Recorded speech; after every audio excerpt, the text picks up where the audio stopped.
Hey guys, in this video I will show you how to delete more than 50 emails in Gmail at a time. Alright, so let's begin with the video. First, start by opening your Gmail inbox. Once you're there, you'll notice a small box located at the top left corner of your email list. Click on this small box, which will automatically select the first 50 emails in your current view. After you click the box, take a moment to look at the top of your inbox.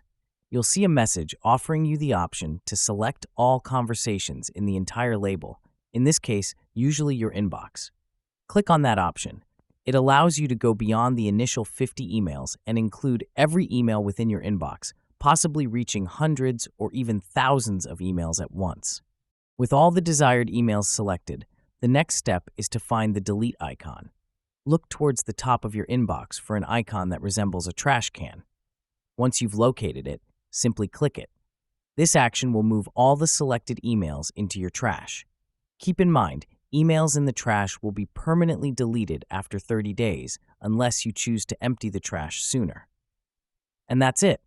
So that is how you can delete more than 50 emails in Gmail at a time.